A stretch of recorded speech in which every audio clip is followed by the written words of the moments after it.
So I'm going to be talking about something we call 24-hour movement behaviours for folks and children and young people. And I've called the talk on what can happen in a day. And we're going to think about that in relation to health and well-being in kids, but we can apply the principles to any age group really. Before we start, for a bit of context, at Edgehill University, particularly in the Department of Sport and Physical Activity, we've partnered with TAP now for the last 2 or 3 years across a range of programmes helping with evaluation and driving some research projects, primarily around the children and young people space, the schools work, active madrasa work, which we've heard about already today, and also evaluation around the creative football work, which has been done by Owen. Oh my God, that's not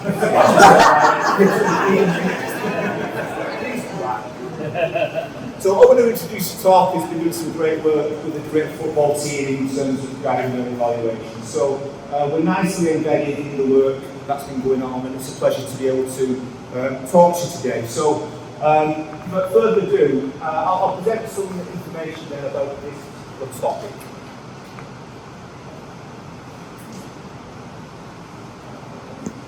Please.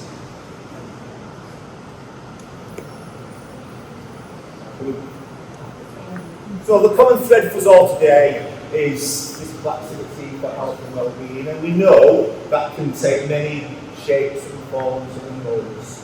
And we've seen from community settings to elite sport with Chris's brilliant talk earlier, to everything in between. This is a really important element of everyone's recipe or menu for an active and healthy lifestyle.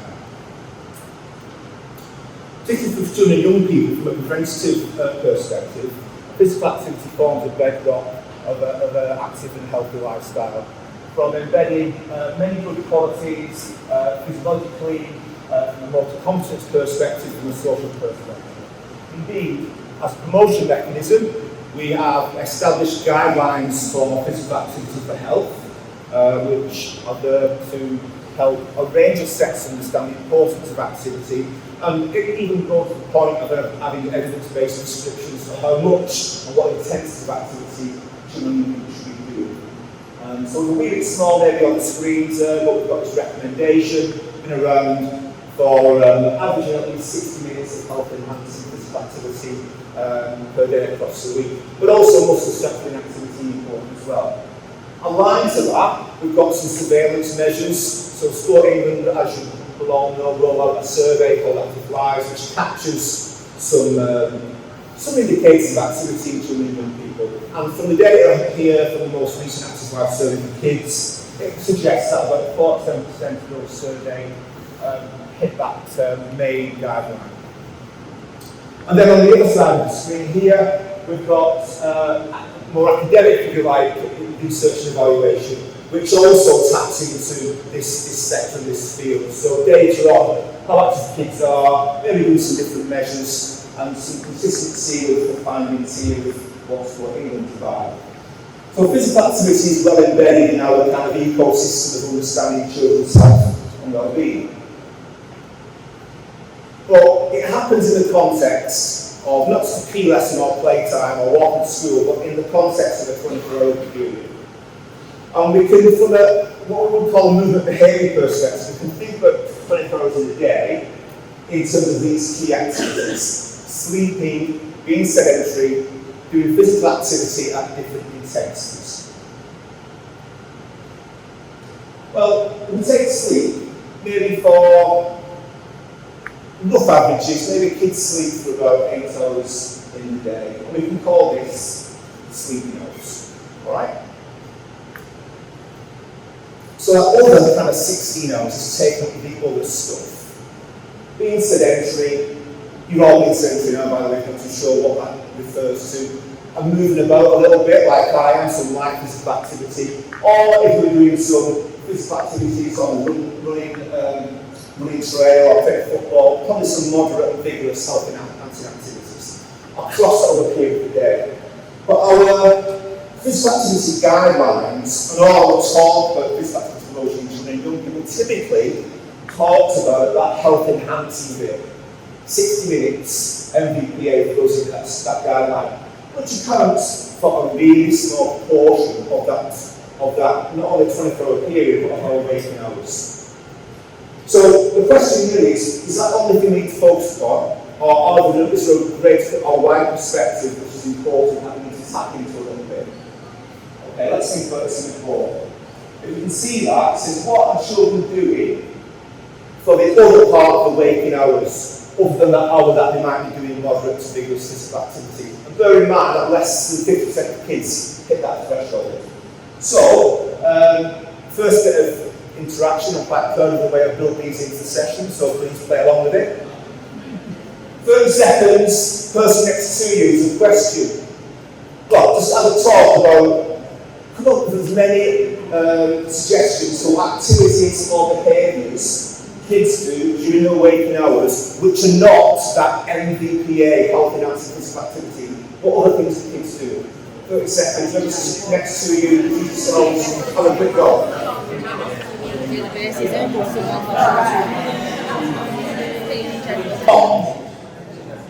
So he's a teacher, and you all did it perfectly well. Right, just show what we've got. Oh, Lauren, you're looking at me, perfect, thank you. One thing. Homework for school. Adam. Computer games. Computer games, fantastic. Someone on the back row. Playing dress up. Playing dress up, okay. Playing dress up, right. Lawrence. Asking for snacks. Asking for snacks. Sorry, I'm just pointing at people now. Anyone like to volunteer something? Social media, perfect, a lot of time, yes. Sitting in school. Just sitting in school for long periods of time. One more, anyone? Yeah. Traveling in a car. Perfect, thank you. So there's a lot of other stuff going on in these slides, okay? So now you've got to know the person next to you. I'll give you an extra bit of 30 seconds. So you've got 1 minute. In what ways can these activities and behaviours influence children's health and well-being, either in a favourable way or in an unfavourable way? So maybe stick with the things that we're talking to, the behaviours or activities, but think about them from is it beneficial or maybe not so much, and put them into those kind of boxes. Alright? Yeah?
Okay, and just hold it there. So, rather than me pointing a finger, which is a little bit rude because I don't even know you that well, if you want to volunteer, hands up. Then maybe just say the activity or behaviour and whether you thought it was favourable or unfavourable for health. Yes?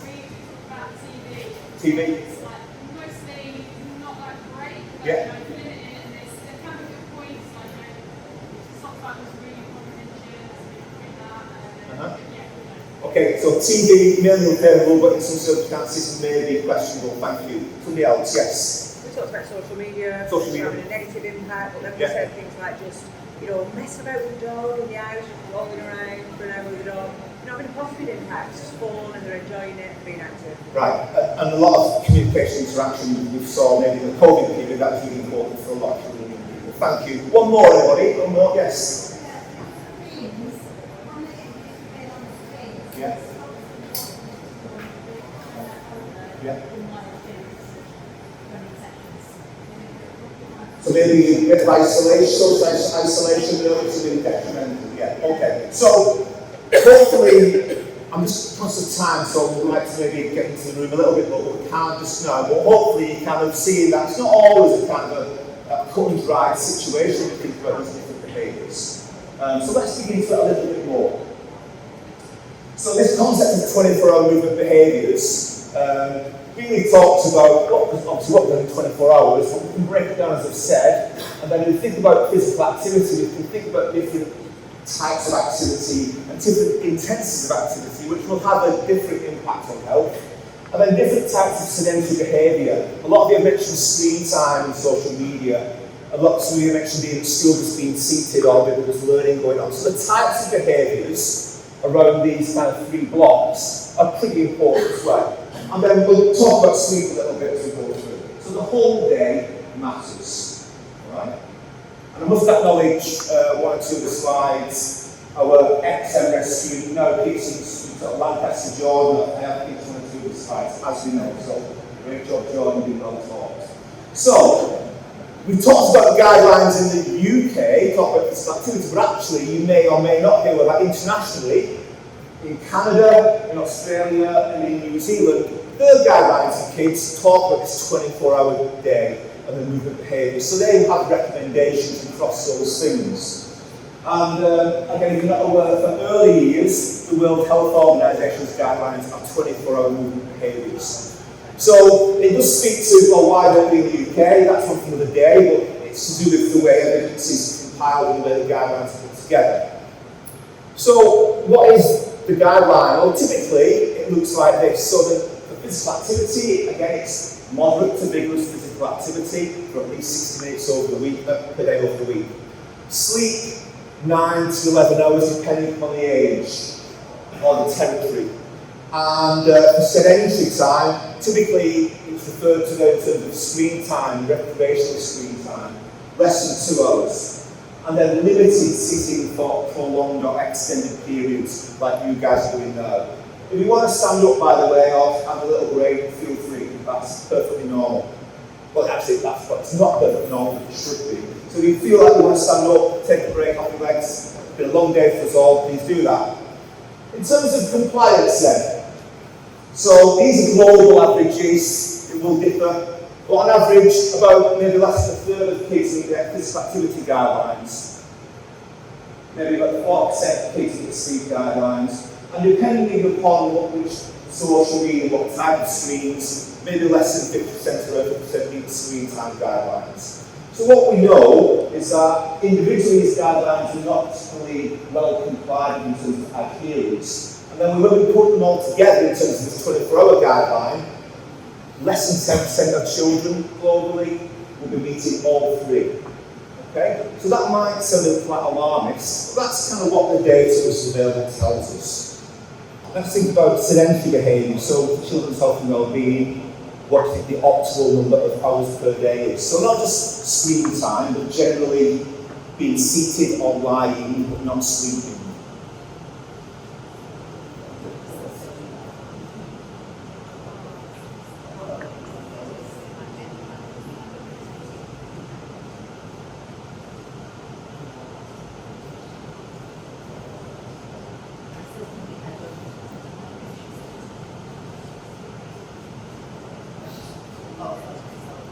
I'll close the poll in 5, 4, 3, 2, 1.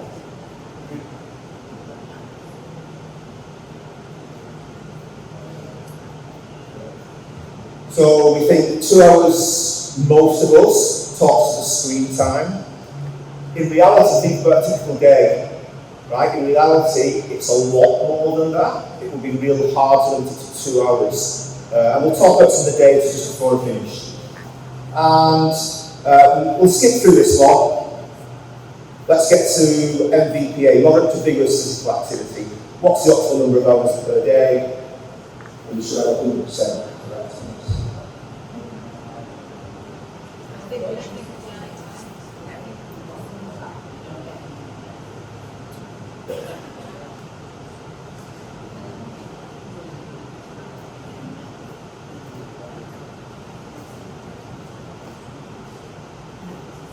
And again, we'll close the poll in 5, 4, 3, 2, 1.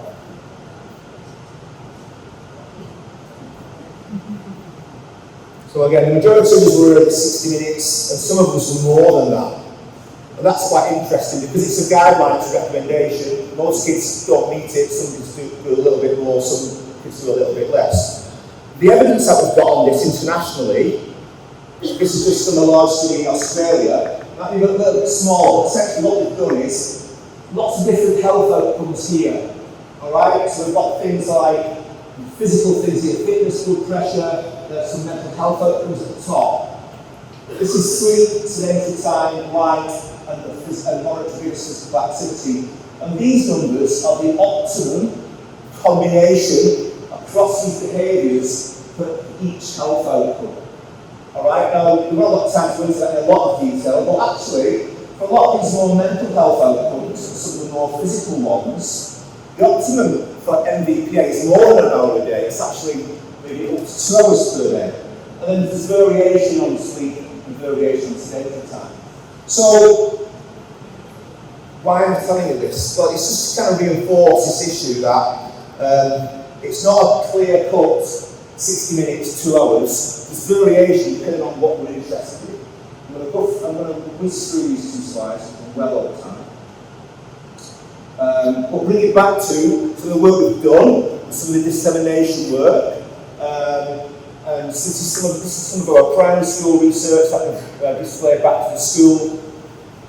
And some of that has been reporting back to the schools on some of these 24-hour movement behaviours in terms of sleep and statistic time. And that opens discussion then about what that means for that community and that school and parents and families, and what the communities do to maximise and address some of the issues. Alongside that, we also disseminate in the academic world, which is our bread and butter. So it's integral to us to collect the data and then be able to share in as many different forums as possible to inform different audiences. So to summarise, optimising time, physical activity is important, as is sufficient sleep, limited sleep time. However, the take-home message I guess is that it's complex, it depends what we're interested in terms of health and well-being, and it depends on the population, age group, and the context of those children and young people with learning abilities. Apologies again for going over time. Thank you for your attention. If you want to find out more about our work, there's a little QR code. Have to chat, after the talk. I'll be around for the rest of the day, but thank you.